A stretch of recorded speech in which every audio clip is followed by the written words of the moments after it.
বিক্রমপুর কার বাসায় আসলাম, কি কি করলাম, অনেকের অনেক কোশ্চেন। আর এখানে সবচেয়ে বড় কথা হচ্ছে কারেন্ট থাকে না। যাই হোক, বিক্রমপুর হচ্ছে আমার শাশুড়ির বাপ দাদার বাড়ি, যেটাকে বলে তার সব আত্মীয় স্বজন, কাজিন, তার বোন, তারপর তার ফুপু, অনেকেই থাকে।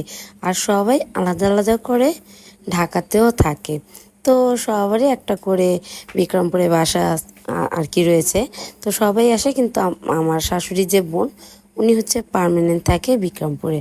তো আজকে আমরা ওনার বাসায় চলে যাচ্ছি, যেহেতু আঙ্কেল খুব অসুস্থ। হচ্ছে আমার শাশুড়ির দুলাভাই যেটা। তো আমরা প্রথমে গুলিস্তান থেকে আরাম বাসে চলে এসে তিনদানা নামি, এটা হচ্ছে শ্রীনগর তিনদানা আর কি। তো এই তো আমরা নেমেই মিষ্টি কিনে নিচ্ছি, তারপর হচ্ছে আমরা অটো করে বাসে, একদম খুব কাছেই বাসা, 2-3 মিনিট লাগে অটোতে করে যেতে। তো যাই হোক, আমরা অটো দিয়ে চলে আসি খালামণির বাসার গেটের সামনে। আর এসেই দেখি খালামণি আমাদের জন্য ওয়েট করছে, যেহেতু আমাদের আস্তে আস্তে অলরেডি 3:30 বেজে গিয়েছে। তো আমাদের জন্য খালামণিও খাওয়া দাওয়া করে নাই, এসেই দেখি আমাদের জন্য খাবার রেডি।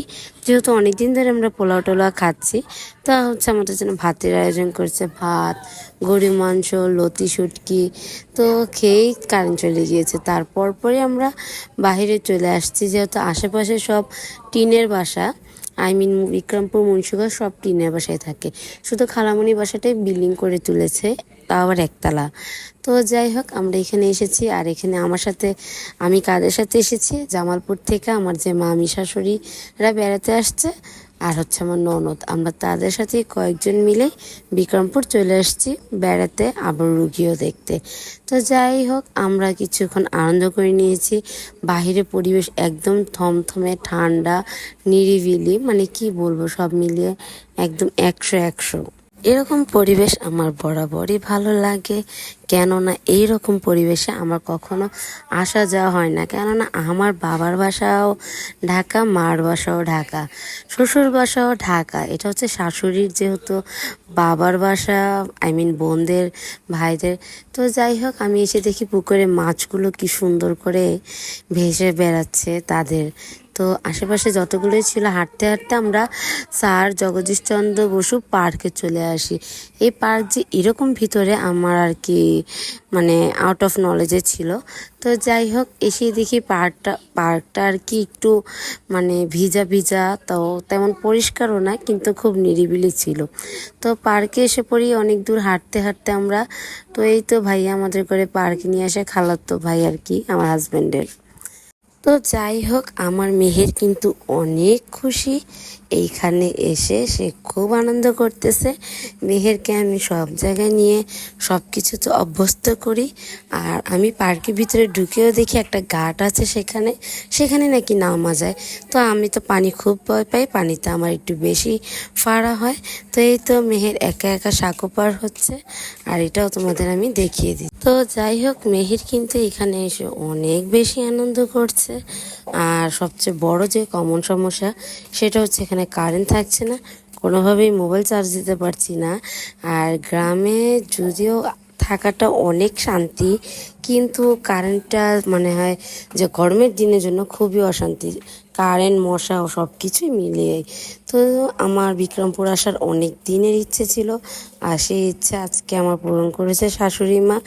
আর শুধু একটা বাসা না, আরও অনেক বাসা আছে, আমরা ঘুরে ঘুরে দেখবো। আগে আমি পার্কটার পুরো ভিডিও আমি নিয়ে নিচ্ছি তোমাদের সাথে শেয়ার করার জন্য। তারপর আবার দেখি যাওয়ার পথে কাশফুলের যে ঘাসগুলো সেইগুলো আছে। তো সেইগুলো কিন্তু খুব বড় বড়, মানে কাশফুল যখন উঠবে তখন কিন্তু খুব ভালো লাগবে এগুলো আর কি। কাশফুল দেখতে দেখতে আমাদের অলমোস্ট সন্ধ্যা হয়ে যায়, তারপর বাসার দিকে চলে যাই।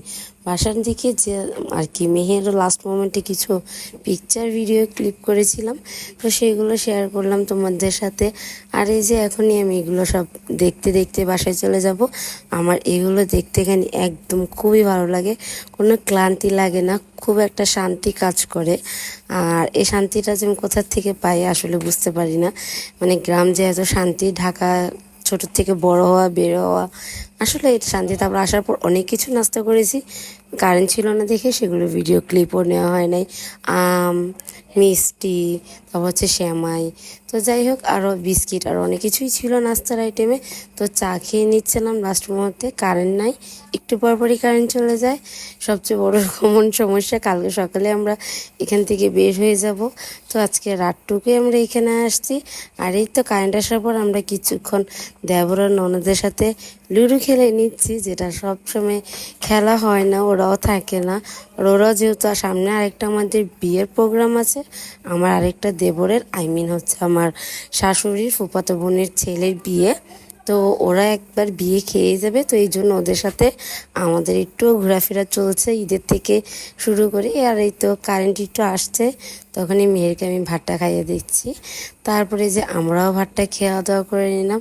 আর তারপর এই তো এখন ঘুমানোর প্রিপারেশন চলছে। তার আগে তোমাদের সাথে আমি একটা আজকের ব্লগটা শেয়ার করলাম, কেমন হয়েছে অবশ্যই জানাবা। নেক্সট অন্য কোনো ব্লগে দেখা